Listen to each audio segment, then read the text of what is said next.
I am extremely honored to be on this panel. I've been on the panel for a number of years, and it's such a wonderful panel to do because it's always a diverse panel of amazing and beautiful women who have such diverse qualifications for being on the panel. And are so inspiring. And so I've come up with some questions for these amazing women, and I'm sure they all will ring in on a lot of amazing things to say. And hopefully, I'll open the panel with questions for you guys. And but first of all, I want to give their bios, and I definitely don't have enough time to talk about each and everything that they've achieved, but I will try to say as much as I can about each of them. And again, ladies, thank you so much for being here today, and thank you for being here to inspire everybody with the hard work that you've done on this world and on this planet.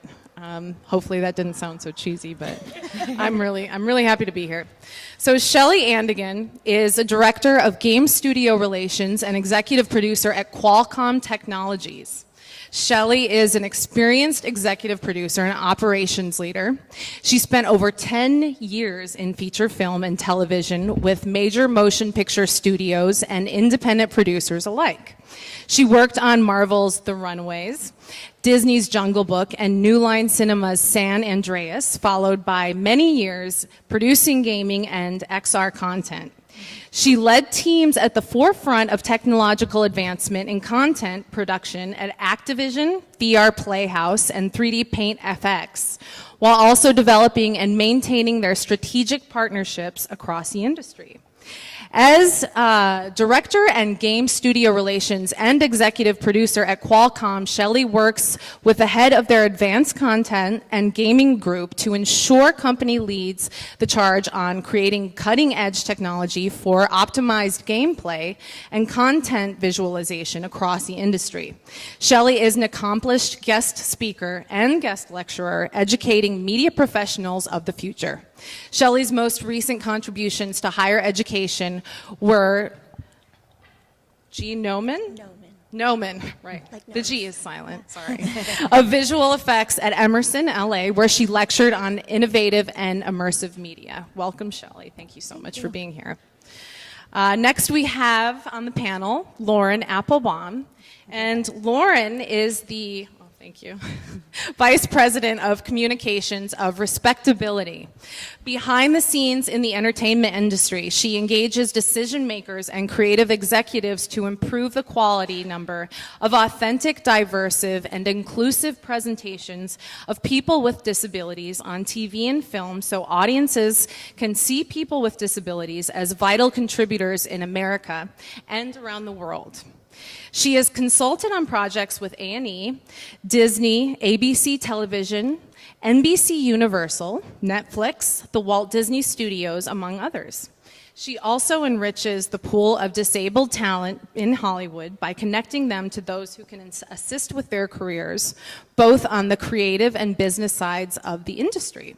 She is the author of the Hollywood Disability Inclusion Toolkit, which was created to help entertainment professionals to be inclusive of people with disabilities as possible, and the creator of an innovative lab program for entertainment professionals with disabilities working behind the camera. It's awesome. Thank you so much for being here. The third woman on our panel, Dr. Fiorella Terenzini, I should say, is a renowned astrophysicist, author, and musician and recording artist. Dr. Terenzi has a doctorate in physics from the University of Milan. She has pioneered techniques to convert radio waves from distant galaxies into sound.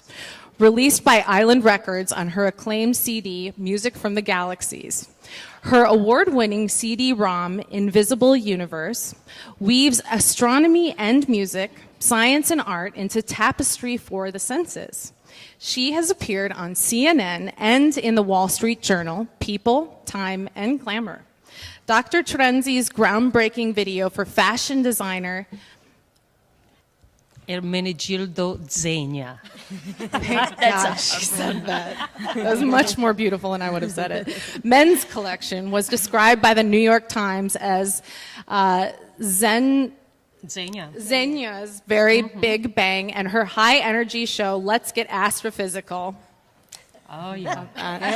performed at the Miami Beach Centennial, featured the first top 15 stellar themed song countdown combined with live DJs, musicians, dancers, and acrobats. I'm so happy to be on this for, I think, the Thank fourth you. time or Thank fifth you, time with grazie. you.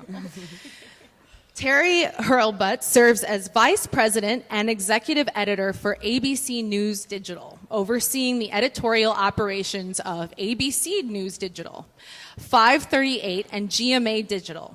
Prior to this, she led Good Morning America's digital expansion, opening new revenue streams and identifying opportunities to expand audience reach. During her tenure, GMA Digital launched a new website, a newsletter, and a robust original slate of video franchises and features, from spotlights on first-generation college students, including a special message from former First Lady Michelle Obama, and women running for office, including a special message from Did I repeat that? No, yes, I did not. Okay, wait. From 2018 midterm elections to stars offering advice for their younger selves in Take It From Me, Terry's content and distribution strategy grew GMA's target audience by 70% in its first year. She developed strategies across the Disney ABC television group's brand portfolio, including ABC Entertainment, Freeform, and Disney Channel. She previously worked at Google and YouTube, where she co-led North America's partnerships for the launch of YouTube Kids, led the lifestyle vertical for the first wave, Weave would be cool too, of YouTube originals, and managed strategy for media partnerships across Google. Thank you so much, all of you, for being here today.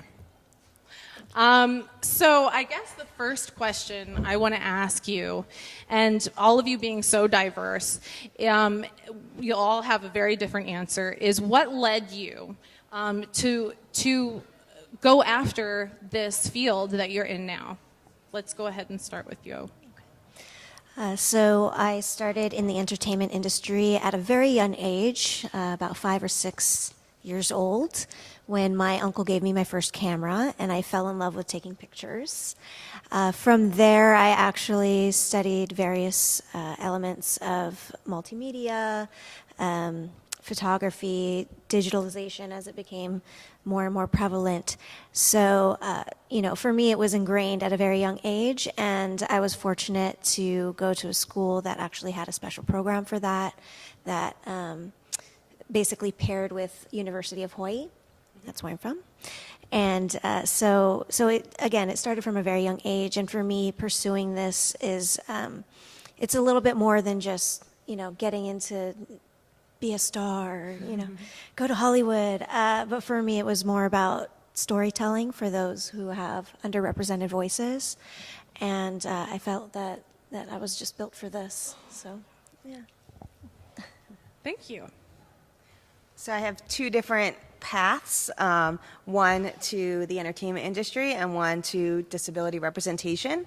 The first, in terms of the entertainment industry, I grew up behind the scenes in the theater industry. I very much enjoyed, I'm not one that usually likes the limelight. I am always the one that loves to be the one that organizes everything behind the scenes to make everything perfect. And I, directed a lot growing up through middle school and high school and college, and then ended up deciding to go to a school that didn't have a film program, even though, or television. At that point, I decided I wanted to go switch from theater to television production. And I then ended up going to school that didn't offer television production, so I went to a school where that offered film studies, but then just changed my mind again and ended up deciding that I just wanted to have a broad general education, because I felt that in order to be able to cover anything, that I needed to just become knowledgeable in life. And so at the time, I became the publisher of Columbia University's daily newspaper, and then decided to merge my interest in television production and journalism to broadcast journalism. So I got my start at NBC News in the political unit, was there for the 2006 midterm and 2008 presidential cycles and the Obama transition, and then left kind of the journalism, entertainment, journalism, television industry, went into some nonprofits because I felt, maybe I can kind of use the skills that I've learned for some causes I kind of cared about, and was thinking about different ways that I could be doing that. Going back to being a child, my mom is a speech pathologist and a feeding therapist, and she worked with children with Down syndrome and cerebral palsy from the time I was born. I'm the oldest, and I have younger siblings, and she would work with children in our home. And so I was very lucky that I was exposed to people who were different than me. And I had the opportunity to really learn what it was like for children and families with different types of disabilities. At that time, mainly developmental and intellectual disabilities. And then started doing some work in high school on the importance of inclusive education for children with developmental disabilities, proving that it was important to have inclusive education classrooms versus one-on-one tutoring. And so I had that kind of in my background, and then when an opportunity came around, I figured maybe there's a way to merge all of the skills that I had amassed going through my education and my time at NBC News with the passion that I had for disability inclusion to kind of end up in the work that I'm doing now. Little did I know that into my time doing this work that I would then join the disability community, which, by the way, the disability community is the only minority that anyone in this room can join, and most will join due to accident, illness, or aging. I had a very simple fall, damaged my sympathetic nervous system, and I was thankful that I had a community of people that were able to kind of help me figure out what my new reality was going to be like. And so now I'm able to advocate from within in a very new, interesting way. I love that both of you so far really didn't intend on having a voice, but utilized, this desire to sort of help people, or we're almost shy in a way to begin with, which is not the case with Fiorella. I don't think you were ever shy, which I say with the utmost respect, but you came to a place now where you are leadership voices. So thank you for sharing that, both of you. And Fiorella, were you ever shy? Okay. Let me think about it. But still back to the question, what led you to get where you are I grew up as in an Italy. astrophysicist? I was born in Milano, so was opera, was music, was fashion, and I loved the universe. For me to look up the night sky was the place I wanted to be, with my grandmother in the country outside Milan. She was making up fantastic storytelling. So I loved astronomy, and I was lucky because in Italy everybody says, follow your passion. So I did it. And while I was looking up to the night sky, I was also loving astronomy and music, fashion and modeling. So all those elements, all those interdisciplinary elements came together. So right now I think I can be a Carl Sagan Madonna too. Yes, absolutely. And more to discovery, because like you were saying, it's very important to merge opposite. That's when new discovery are going to be made. So I encourage you to listen to what you want to do. Don't be afraid to try something different, try something unique, original. I mean, you have within yourself the seed, like each of us did. They needed to be put together in the right environment with the right people, and they will flourish. And that's, I think, is the journey of humanity. for the future is a creativity, breaking the stereotype, right? You know how many times they ask me, what went wrong with you? An astrophysicist, you can be a wife, you can be, but you know, I'm a happy person. Every day I wake up because I feel like I'm doing something for my student. I know they are waiting for me, 500 of them. So it's a nice journey to be on a different path, right? It's a nice journey to create your own path. But having said that, is also a very hard, very grueling, and you have to believe in yourself a lot. Absolutely. That was very well said. Yeah, very well said. And Terry, what about you? What inspired you to begin on your journey? Well, first, I feel like you should, your next business should be like daily affirmations or something. I'm like, oh, I could use all of this every day. I grew up, one could call it very curious, one could also call it very nerdy. And I loved information. I wanted to know everything I could. I loved stories. And I think that's what ended up ultimately drawing me first to Google. At the time, it was really about how are you creating access to information. And that was really powerful, and I still strongly believe in that today. And also in the digital space, it wasn't over time just access of information, but also the ability to connect audiences with diverse perspectives on information and more stories than necessarily, you know, traditional gatekeepers to information may have been able to tell.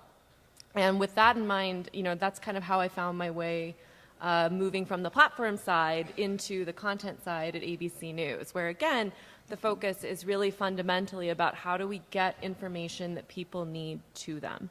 And with the brands I get to work with, it's honestly quite a privilege because between ABC News, the goal there is to inform. 538 is really focused on explaining the world around you, and with GMA and their focus on smart lifestyle, it's really about like how are you creating empowering information that connects people to, you know, better grow within their world, their family, their community, and themselves. And so I think that's been the through line, so to speak, is information and storytelling. And then the adventure has been how do you do that in an environment and in a space that changes, frankly, it feels like daily or hourly, while always being true to that core mission and to the fact that you're serving audiences and real people who are hungry for what you're providing. That's great. So that moves on to my next question. What is sort of the kernel of truth that keeps you, like you were talking about getting a camera at 6, you said? 5 or 6.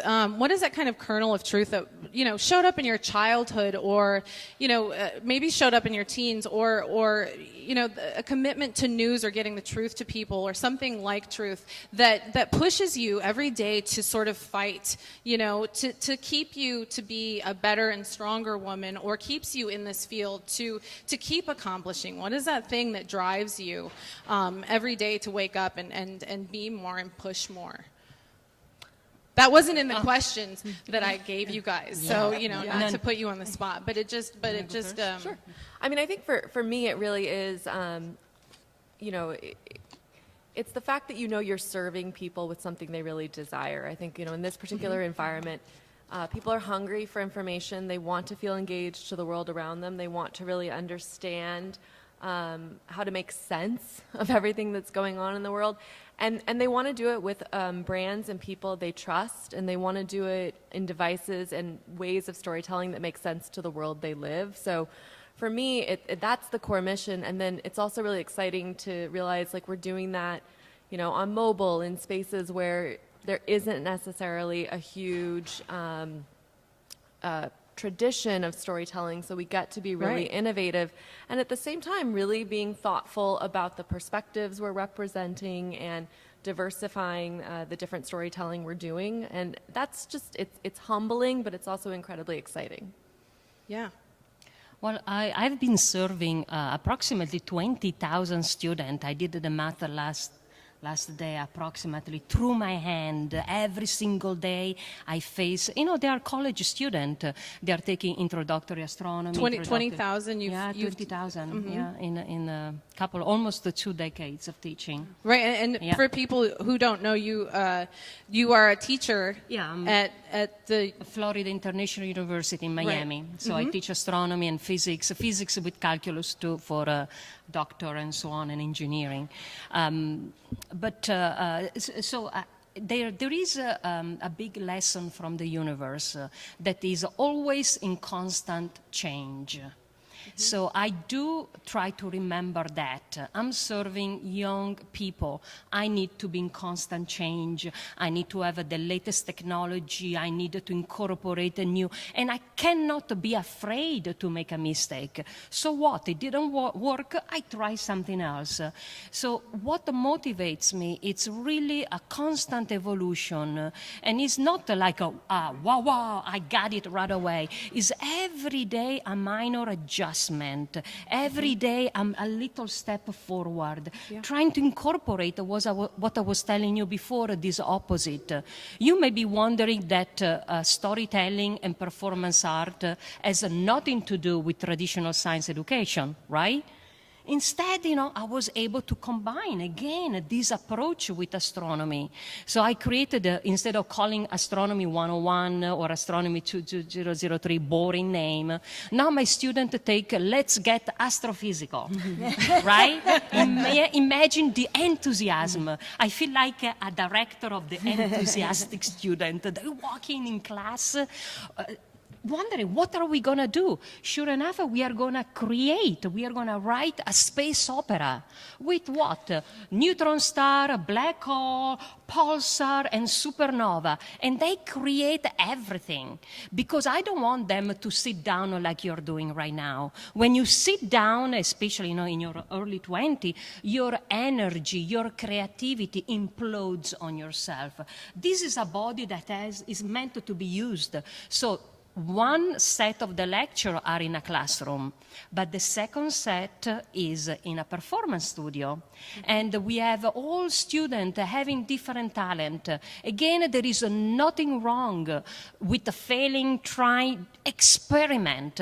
So they come to class, they want to do Zumba, they want to do painting, they want to do fashion, they have a new Starry Night nail polish. That's fine with me, because again, we are delivering education through new media that connect with the young mind. Whatever we want to believe it or not, we are facing young people where the attention span is very, very short. Okay, right. So think about either we team up with the media we have, Instagram, YouTube, Twitter, iPhone, Apple Watch, whatever it is. We need to keep the tempo. We need to stay current, because it's almost impossible this day to have a meaningful dialogue with my student about the science unless you tap in the dimension where they are. And let me add one more thing, lesson from the universe. The society we are in is moving. Do you see it, how accelerating it is? Right? Think about our iPhone. Everything is moving, accelerating. We need to keep the tempo, especially when we are doing education, which, by the way, I'm going to change the name to the college. It's not going to be College of Art and Science and Education. Forget education. It's going to be College of Art and Science and Engagement. That's what is education in 2020. Education is going to be engagement. Your children, yourself, will come to college, to university, sparkling with enthusiasm and activity, wanting to do, wanting to learn, because that's the truth. Yeah. And, higher education is opening up an amazing door. I am a witness, right? What would I do without higher education? I love your passion to never give up and find answers through so many different mediums, and never say no to students. And the fact that you bring them into the theater, as you were talking about finding your passion in the theater too, and allow them to find astrophysics. Sorry, that was you, Lauren. As I'm coming around to you now, but taking them into the theater to find astrophysics too, and saying everything is applicable. And Lauren, I'm so impassioned by your journey. How did that come? What gets you up in the morning? So, some stats like some really stark stats keep me going, to be I'm honest. sure. So there are 61 million Americans with disabilities. 1 in 4 adults in America has a disability. If we're talking about some big things in the news, you know, there hasn't been a single question at a presidential debate about, you know, disability. You know, fewer than 33% of people with disabilities are employed even though they want to have jobs. You know, there are all these, when we're talking about representation in the media, just 3.1% of primetime televised characters have a disability. We're not even talking about if actors are playing that role. We're just talking about if the character has a disability. And Lauren, really quick, yeah. when you're saying disability, are you also talking about not just a physical Yes. disability, but a mental? This- Talking about, I've recently worked with like the National Alliance on Mental Illness. Are Yes. you talking about? Yes. So this is going by the definition of the Americans with Disabilities Act. So this is going to be physical. You know, wheelchair, someone who uses a wheelchair, someone who's deaf, someone who's blind. It's going to include learning disabilities. This is going to include Right. mental illness. This also includes someone who has cancer. And so when you think of all Wow. the storylines that we see in entertainment TV, and we're talking about primetime television, just 3.1% have disabilities, including those with cancer. It's like, why are we so underrepresented? And then don't get me started on how little we're underrepresented when we're talking about intersections with other identities. Almost every single good representation is a straight, cis, white male in a wheelchair. And why is that so important? And I'm going to I'm going to generalize very much here, and there's obviously, you know, exceptions to the rule. But a child in an inner city school who is more likely to be a person of color with a one-parent household who has a learning disability such as dyslexia or ADHD, the two most prevalent disabilities among children today, is much more likely to not be, you know, their disability to be caught by a teacher, because the teacher is going to be so overwhelmed with too many students. And they're going to get lost, and they're going to end up, you know, potentially getting in the school to prison pipeline, potentially getting suspended, potentially, you know, getting frustrated and leaving school. Now, if you are in an upper middle class school where you have two parents, you know, more likely to be white, your teacher is more likely to say, oh, your child might have dyslexia. Let's get your child tested, and let's get your child some early intervention. And I have seen the importance of showing disability representation, especially in television for children, where it's preschool age children, where their parents are also watching with them, where it can really make a difference in the idea that, oh, maybe I should think about maybe my child has a disability, and B, the stigma of, you know, being like, oh, I don't want to, you know, even consider that, but maybe I should consider it and get my child some early intervention so they have a chance to learn and a chance to succeed in life and have high expectations to be able to do everything. Because when parents and teachers give high expectations, I mean, I'll give an example of a show that's no longer on the air, Speechless. You know, when, you know, it was a boy with cerebral palsy, but his mother and family had high expectations for him, and even though he couldn't talk in the way that you and I are talking, you know, the series ends with him going off to college because of high expectations. So like, why I care so much about representation in the media, and that includes news media as well as entertainment media, Right. is because what we see on screen influences how we act in real life and how we decide how, you know, what expectations we have for our own children, for the children we teach, for the people that we decide to employ. I know of a story where someone came in with no hands for a job to work in a warehouse, and he aced the first interview, but he wasn't brought back he wasn't on the list for the second round interview, and the supervisor said, oh, how come this person isn't on the second round interview? And the first guy who interviewed him said, oh, well, he doesn't have any hands, so how on earth could he work in a warehouse? And his boss said, that's not up to us for us to decide. If he came in to interview, clearly he thinks he can do the job. He passed the first round. We need to bring him in for the second round and let him show us what he can do. He came in, he put on prosthetics. Now, was he the best? No. Was he the worst? No, he was right in the middle of the pack, enough to get a job. And so it was just a matter of giving people opportunities and not judging them ahead of time. And by having more representation on our screens, you're talking about our phones, our watches, our everything, can really influence how we feel and in terms of, in everything that we do in life. That's amazing work that you're doing. You So yeah. important. So important. It reminds me a little bit of what Gina Davis is doing, Yes. right? Really wonderful, wonderful things you said, and great things also for Gina Davis in terms of, if I may, for a female scientist, because a female astrophysicist, we are. Do you think we exist? Have you ever seen one in the movie?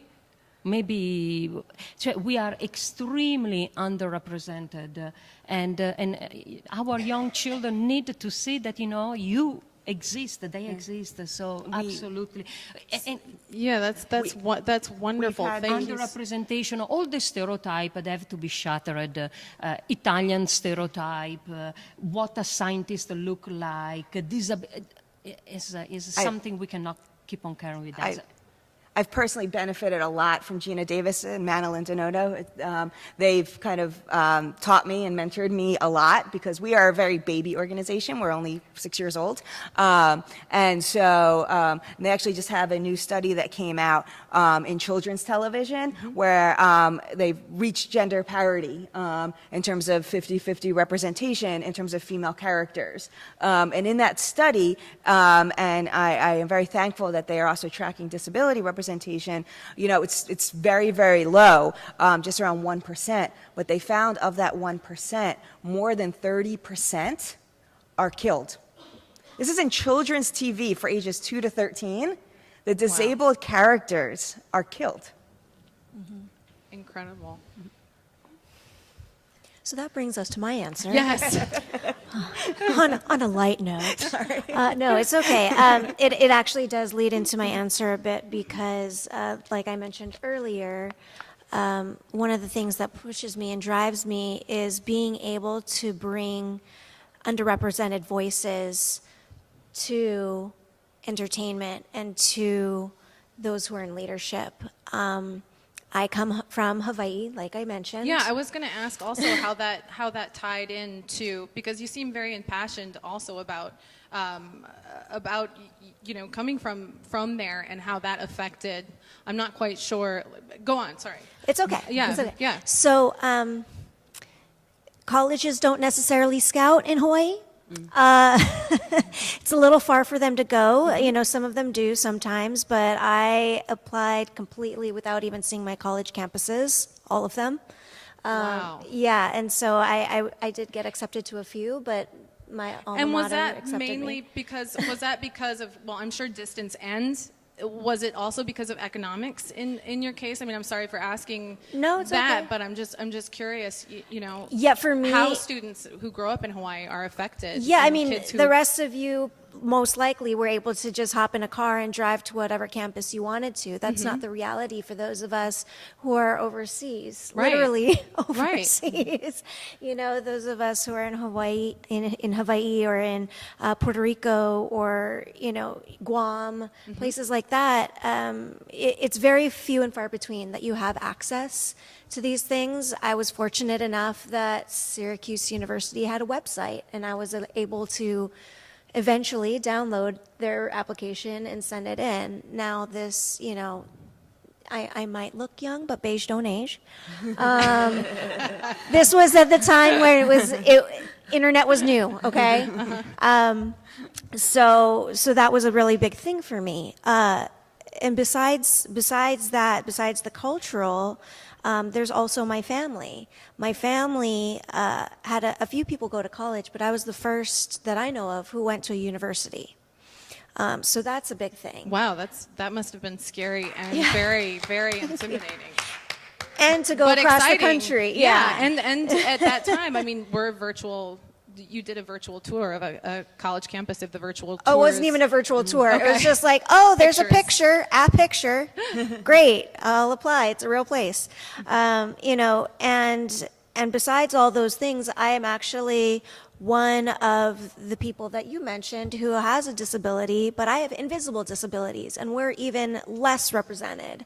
And so I'm in categories over and over again of underrepresented voices. And for me, it can be very challenging to be able to hold on to your voice and make what you're saying being heard rather than being just swept to the side. And so for me, that's one of the things that pushes me. And how is that? How have you?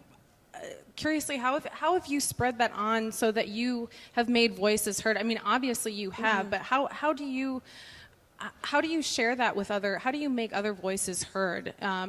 Particularly, I'm curious because you seem very passionate about. You know, your youth and you know, being heard in your youth or not being heard in your youth Yeah. or being underrepresented in your youth, and how do you affect, you know, how do you inspire high school students? How do you, you know, at a time where you know, our it seems like our youth kind of need a lot of help and guidance, you know. I mean, always they do, but I'm just curious where you go in that direction. Sure. Well, as far as high school students, I haven't visited many high schools recently, to be honest, though I have taken part in certain, you know, leadership activities in the community where they bring you in for, you know, a career day and things like that. And I talk to them. Usually I prefer to go to educational facilities that have less resources, shall we say. So I spoke in Watts the last time I spoke. And basically I was sharing with those kids, you know, you do still have to study and you still need to know A, B, and C to get into film and TV and video games and things like this. Like a lot of kids growing up think, oh, I can just tweet my way to, you know, to excellence and to fame. And it's like, okay, maybe one or two people have done that, but more likely they're backed by their parents' fame and money to be able to do that. So if you want to actually have a semblance of a career, if you want to actually be successful at what you do, you know, there are certain things that you need to apply yourself to. And so that's one of the ways I speak into that. And, you know, being someone who has spoken at different conferences and things, I now have younger folks reach out to me often after something like this and say, you know, oh, please tell me more about this part of your career or how you tackled X, you know, whatever hurdle that they might be facing. And of course, I'll share that with them and hopefully give them some tools to be able to help them not fight as hard through that, Yeah. you know? Yeah, I love how you took a message that you received being, you know, in a state that, you know, you took something that was a micro and you turned it into a macro because you have toured and spoken to a lot of in a lot of venues, which is really neat that you've shared that message or what you've learned as a lot of you have. And with that, I really don't want to not open up to questions because we always run out of time for questions. So let's open it up to questions. I have questions left, but Can I say something else? Yes, Please? absolutely. It will be. You know, I have a disability too. Oh, And mine is an accent disability. linguist. And like me, many other scientists, approximately 4,000 astrophysicists from Nepal, Vietnam, India, with an accent. They are American, they are Nobel Prize winner, they don't go on TV. We don't do commentary because of our accent. CNN will not get our commentary. They want a pure Anglo-Saxon accent or a pure American accent. I have a disability because I, like me, many other scientists, it's not that easy to get rid of an accent. Ask Schwarzenegger, right? Ask Deepak Chopra. It's our heritage also. And America is, the United States is made by many different groups. I actually did a statistic. I called, I should not say the name, but she's a great lady doing a great financial economy show. I did a statistical. I called the show. Approximately 170 times. I never, ever went on air because of my accent. I watched 170 shows. There were never Latino accent, Asian accent. It just, that is a disability. And trust me, we are the one losing culture, enrichment by to the side. Again, I guarantee you there are Nobel Prize American, they speak with a heavy accent, they never get to go on TV. They are unknown. And you know exactly what I'm saying, because a major network, they will never feature an astrophysicist with a French accent. And I actually have written down by a producer that they shy away. I will not mention the network. They shy away. So is this the America we want to build? Is this what we want to see in the future for our children? So that's my. I think the issue is that there is, and I think that we're all touched on, is that there is a wide range of discrimination, based on disability, whether you can see it or not see it, whether you are foreign, whether you look foreign, hear foreign, sound foreign, whether you are a different race, a different sexual orientation, which we didn't discuss, but and I think that that's just, like you mentioned diversity at the very beginning of this, and something that we all, care about, and all in different ways have the power through entertainment industry, through the news, through working with students, to try to make a little bit of change over time, because obviously nothing changes right away, even though we may all want that to happen. Yeah, thank you for that's something I never thought of either, is the discrimination of an accent. Coming from the Midwest, I just said, oh yeah, when I came out here, and then was quickly told not to say that. But thank you. Yeah, that's a really good point. So, questions? Okay, I can wait, but I just wanted to say that thank you for being here. That's amazing to share your stories of what I did here. Also, I just know that in this creative industry, we are the writers, directors, producers, so we have the ability to make those changes quickly. It won't take time. You just have to get out there and make it happen. And for organizations, I appreciate Gina Davis, but if you're not hiring diverse women, if you're not having them equally on your board, then you're not walking your talk. I don't work for Gina Davis, sorry. Only because you brought up disability, because I went to them to make sure that they had panels that were equally all diverse women. And what they did is they pushed back by saying, oh, well, you know who's least represented in the whole industry? Is disabled. So we haven't even reached the threshold of diverse women being in front of and behind the camera, like all women, not just one color woman. And also, you're not a disability on your accent. That's only if you accept it for what they said, you're disabled. No, that is a plus to me, a bonus, right? But anyways, so my question to all of you is that what would you do in each of your areas to ensure that all diverse women are in front of you for your projects and your, whatever you're doing? Make sure that you pass the baton on or light the candle. Well, I'd love to That's a point great out question. my associate right there is Tatiana, So, and it's something that, and I talked about at the beginning, was ensuring that we are ensuring the diversity within disability. So it's different types of disability, ones you see, ones you can't see, and then, of different races, of different sexual orientations.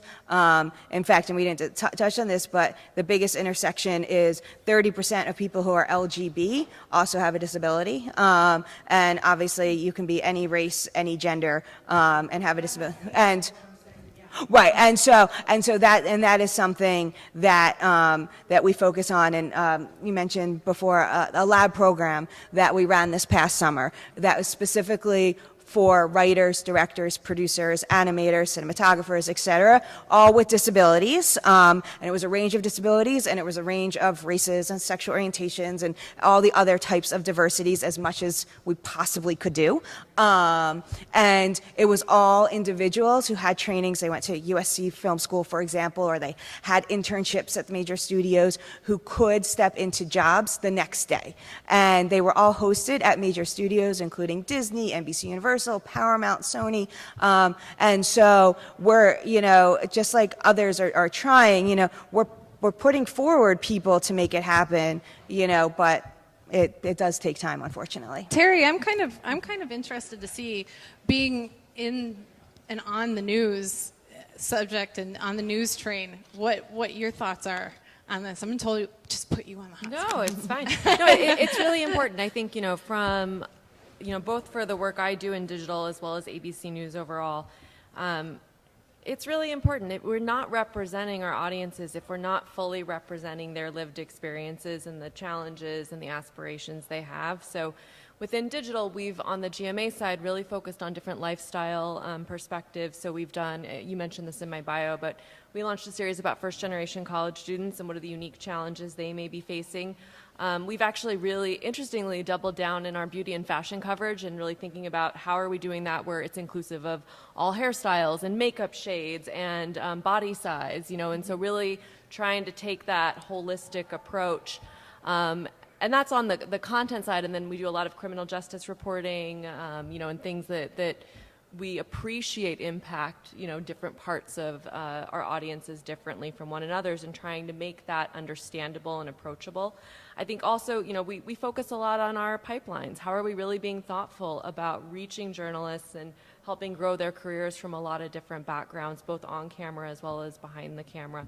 And I think, we take seriously our responsibility to be ever expanding the experts we bring in, the different commentators we have, and really thinking about how do we make sure that pool of people we're reaching out to, whether it's a story on mental health or a story on, a congressional law or something like that, how are we making sure that everybody we bring in is representative of different backgrounds and perspectives, as well as can represent the different focus our audience has? So we take it seriously kind of across those three different dimensions, whether it's content, whether it's talent, or whether it's the experts we consult.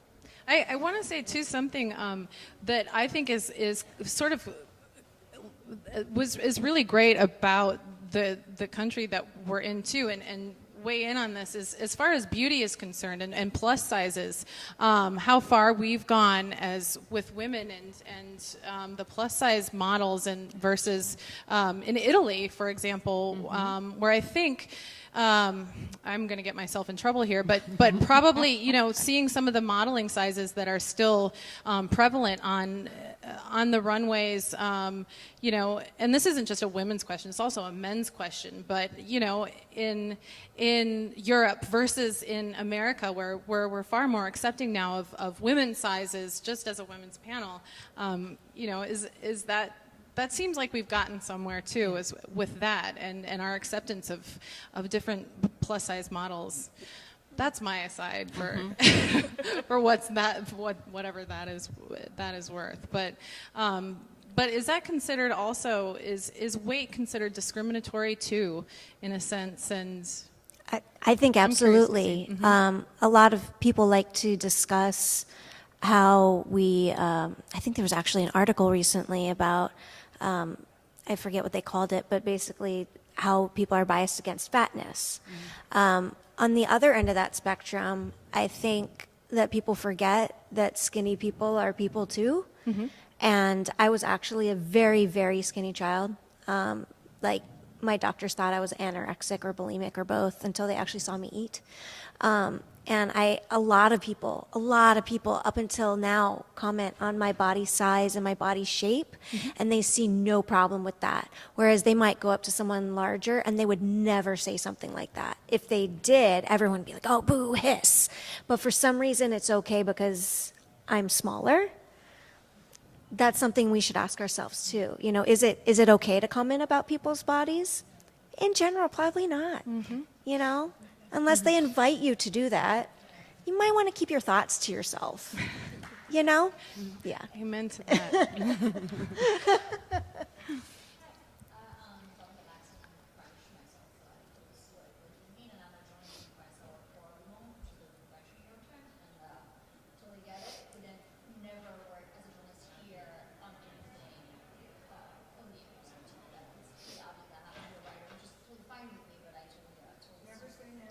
Yeah. Yeah,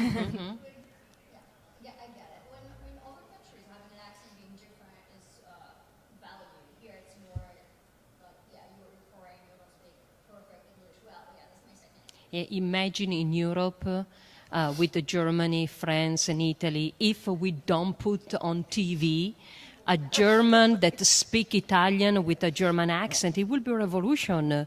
I mean, we welcome an Italian language with all sort of accent, and also the English, you know, the English that's spoken in Germany. So in Europe, since you mentioned Italy, I see a little bit less of a stereotype, like in the United States. I mean, we also don't have a history that the United States has. So going back to Europe and Italy, I think we celebrate diversity a little bit better. I know what you're saying about the fashion. They want a certain stereotype. I think they are moving away. Gucci, Versace. You can see already quite a lot of a different ad. You know, they are moving also past the gender, female and male. But yeah, I agree with you. In the States, having an accent is a disability. It is exactly. It's built. I mean, I personally lost millions of dollars in profit because of my accent, and it doesn't matter what you do, you still have an accent. You go to speech therapy. You have to decide at a certain point if you want to really forget my heritage and sound like a British accent when it's not my heritage. My heritage is Italian. That's where I would like to celebrate my Italian root. Even if I speak English with an Italian accent, so let me be. Accept me. Give me a microphone. Put me on show, because I guarantee you I can make a commentary on the solar eclipse better than my male colleague. They've been on TV forever. There is no female astrophysicist hosting any major TV shows on History Channel or Discovery or Science Channel. Why? Do you think, I mean, I get what you're saying about accent, but I wonder, because I feel like there's been this history of bringing men on more than women, do you think that plays a big part in it as well? In science? Just in general, in general, in science. In science, I mean, all discovery we had in science, not only astronomy but physics, has been man-dominated. I mean, right? We were not allowed to do research. We were not allowed to have an education, right? The very first astronomer female were just, collecting data, working on catalog of galaxies, the hidden figure at NASA, right? And so the whole history of the scientific discovery has been male-dominated. And European men too, absolutely. Going back, of course, Einstein.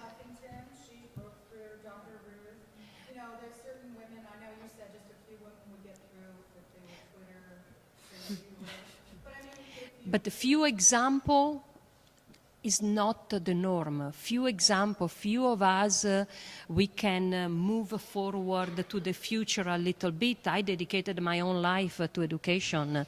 Every single day I have an impact on 600 students, you know. Hopefully they do it better than me. That's my message. And Terry, Beat what do me, you do it better. Wh- But Sorry, I'm curious too. Terry, what are your thoughts about as far as news trends and as far as newscasters representation on air? As far as newscasters, I'm curious to see in the media how are voices heard now with males and females representing news and news sources? How do you feel your voice is heard as a female? Providing news and versus a male. Do you feel that there is a difference, or how do you feel that trend? Do you feel that there has been a trend in the last 5 years as far as representation of males versus females on air? I think, you know, it's interesting. I feel very comfortable saying that I think for us, as well as kind of generally speaking for the industry, there is a good mix of gender representation, and we focus a lot on representation across different backgrounds too.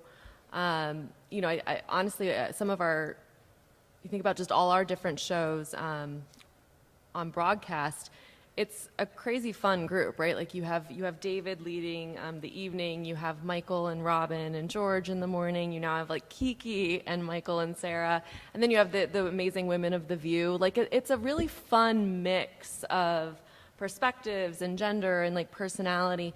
And I think since I've been there, one of the things I've appreciated so much is how vested and valued I'm told my perspective is. So whether it's, you know, when you know, stories are happening and you're pointing out a perspective that perhaps historically has been overlooked, everybody in the news leadership is very open to that. When you're bringing new stories to the table, I always have an example I refer back to, which is about a year ago, we sat there in our 9 a.m. meeting where we all talk about the different stories we're covering that day, and we talked about that we were going to cover the disparity of access to menstrual hygiene products and period poverty. And I promise you that was the first time that had been spoken of at the table, but it was welcomed with open arms, and people were like, that's really interesting, and like we hadn't thought about that. So I think, and I was like, yes, and this impacts, right, like billions literally of people, it turns out, across the world. And so I think in my time in news, it's been a place of, like, I think, increasing openness and excitement to have these different perspectives brought to the table, and a recognition that no one wants to do business the way it's been done previously. Like, people are really excited to really understand what does it mean to connect with audiences in more meaningful ways. And yes, an acknowledgement and appreciation that means, we need better and ever-increasing representation of the stories we tell and who's telling them. If I may add, true that journalism also very male industry. It's pretty eventually journalism school, mostly women. However, those who are from the clearly are mostly men. But it's true that women start to have a voice in the newsroom. There hasn't been a big industry for 20 years, and that wasn't the reason. And I have to admit, like, coming from, it's interesting because my previous experience in news was in tech, right, which was also another place where, I think women were learning to take their voice in new ways. And I think it's exciting to see where things have gone, over the last 5 to 10 years. But it's a continual evolution. And I think the other thing that I take very seriously is making sure that everyone on my team, whether women, people of color, like, they feel empowered to voice, stories or changes they want to make, and that we take those seriously. Because going back to, I think, what someone said earlier, it's like when you are in a position to make those changes happen, like, you have that responsibility to be very open to it, and then to help pass it forward to make sure that, we keep progressing and we keep keeping the best interests of our audiences and our employees in mind. And from that thought, I actually want to jump back to answer your question. Right. When you do have that authority or that power, my recent choice was, in the last few years, I've actually hosted what I call Power Brunch. And this is something I do about once a year. And it's usually centered around a conference for professionals in the emerging media and technology fields. And so, again, it's very diversity and inclusion focused. I make that abundantly clear and make it clear that it's not just about cultural differences, but also about physical, mental, emotional differences. Because a lot of times those are forgotten.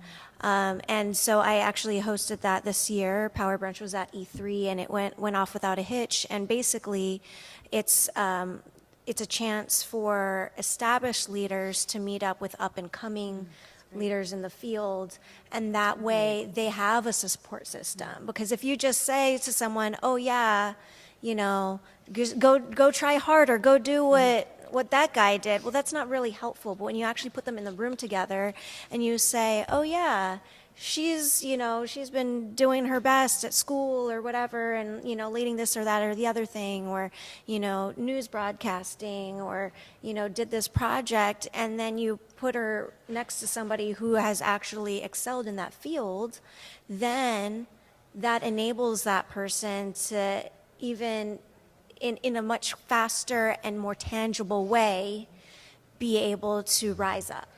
And so, yeah, that's one of the things that I do to pour back into my community. Well, with that, I want to thank you all again, not run over on time, but thank you. And thank everybody who came today and posed great questions and listened and gave back. This is just an abundance of riches to have all of your experiences, all of your beautiful words, your trials and tribulations that got you here today where you are, and to be here and teach and share. So thank you, everybody, for this great panel.